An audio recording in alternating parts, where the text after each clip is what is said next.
back to Sawyer and Kate, who are at the coast, and Sawyer tells Kate about his plans of ditching Locke to escape with their friends. Kate asks about Claire, but Sawyer says that she's too dangerous and that she's not the same Claire that Kate came back for. Kate seems uncomfortable leaving her behind as she and Sawyer swim to the boat. The boat turns out to be the Elizabeth, the same boat that Desmond used to sail to the island. As Flock leads 23 people onward, he gets concerned about Saeed not catching up with them yet, so he drops off to look for him. This gives Jack a little window of opportunity to escape, so he gets Frank, Hurley, and Son, and they run off in a different direction. Claire sees this and follows them. Flock finds Saeed and wonders why he took so long. Saeed tells him that it's just because he killed an unarmed man, meaning he felt something, which a few episodes ago he said that he felt no emotions. This causes Flock to have a look of disbelief.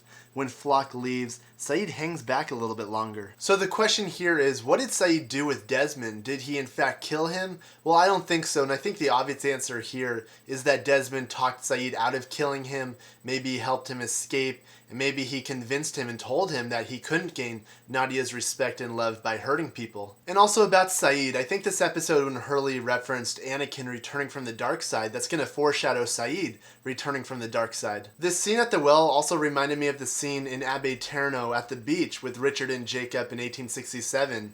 The Man in Black sent both Richard and Saeed to kill Jacob and Desmond, promising to reunite them with their lost loves. So Jack and friends meet Sawyer and Kate at the Elizabeth when Claire pops up out of nowhere, aiming a gun at them. Get off my lawn. Kate approaches Claire and says that she wants Claire to join them in leaving the island. Claire eventually changes her mind but declares that he's gonna be mad. So they start sailing to Hydra Island when Jack tells Sawyer that he doesn't feel right about leaving the island, that he remembers how terrible he felt the last time they left. He also believes that they were brought back for a reason, and that if the Man in Black wants them to leave so badly, he might be afraid of what happens if they stay. Sawyer's all, "Get off my boat." So Jack jumps off the boat and into the water. You alright? This was similar to the scene where Sawyer jumps out of the helicopter in season 4. The boat makes it to Hydra Island and then they all head up onto the shore. Widmore's crew points their guns at them, but then realizes that Sawyer's with them and they ease up. Then Jin appears and Sun sees him as they run to each other, hug, and Jin says that they'll never be apart again. Sun all of a sudden regains her English tongue, yeah, kind of corny, but whatever, and tells him that she loves him. Zoe radios to Widmore, and after that, Zoe yells to Sawyer's group to put their hands up. Sawyer's all, "What about the deal?" And Zoe says, "No! Get out!" Then she checks that Widmore has a line of sight on Flock. So we go to Jack swimming up to the beach, and Flock greets him by saying, "Nice day for a swim." This was the exact same line that Sawyer said to Juliet when he arrived on the beach after jumping out of the helicopter. Just then, Widmore fires the artillery, and it throws Jack into the air. Flock picks up Jack and carries him away from the incoming attack. Then he sets Jack down like a baby and says, "Don't worry, you're with me now." Maybe even more reason to worry. It's interesting here too. Locke is saving Jack's life in the original timeline, whereas Jack is saving Locke's life in the Flash Sideways timeline. Also, look here. After the attack, it looks like Jack has the same cut that he had in the Flash Sideways on the plane.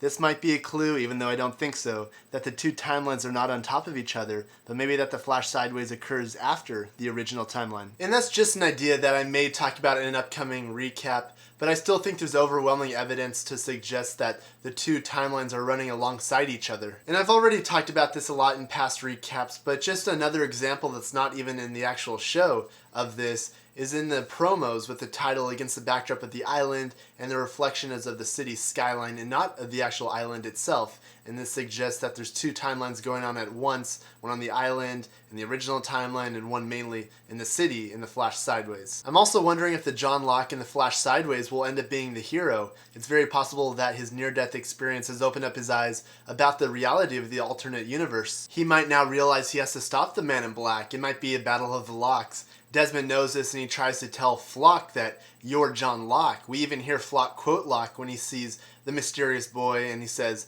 "Don't tell me what I can't do." Also, the Man in Black keeps pointing out about how much of an idiot the real John Locke was. He says it was because that he believed they all had a purpose, which is what the Man in Black is trying to have them not believe in. Echo believed he was killed, Locke believed he was killed, Desmond believed, well, he was supposed to be killed, and now Jack seems to believe.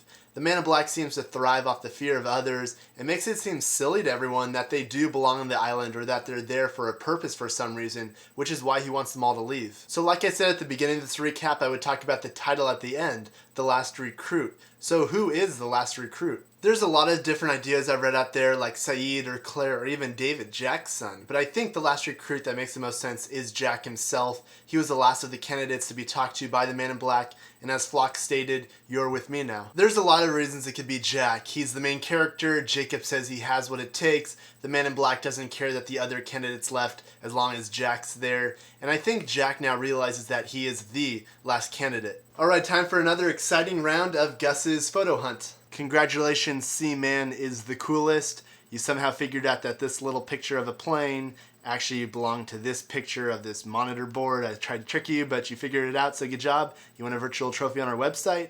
Now here's the one for this week. What do you think it is? I'll try to make it a little bit tougher, but I'm sure one of you guys will get it, so good luck. And again, remember the only way you guys can win is by posting a video response in this video of what the answer is. Okay, now for the unanswered questions of this episode. And like a bunch of the recaps this year, I'm not going to do anything specific from this episode, but something more general. And the question this time is, if you could hang out with one person from Lost, they could be dead or alive in the show, and not their real life person, but the character from the show, who would it be and why? I'm really interested to see who's the most popular person you guys would want to hang out with, so let me know down below in the comment section. Okay guys, that's it for me. Sorry about this recap being a little bit shorter than usual. Like I said at the beginning, there weren't a whole lot of secrets to go over and just some theories, but the next recap should be a lot longer, the ones throughout the rest of this season. Now there's no recap for next week's episode because there is no episode next week. They're taking a week off, just in case you guys didn't know. I may make a small video in between the break, but I'm not sure yet. I'll let you guys know through an update. Anyways, if you guys haven't subscribed to these videos yet, please do. I'd really appreciate it. I will see you guys in a week, and God bless.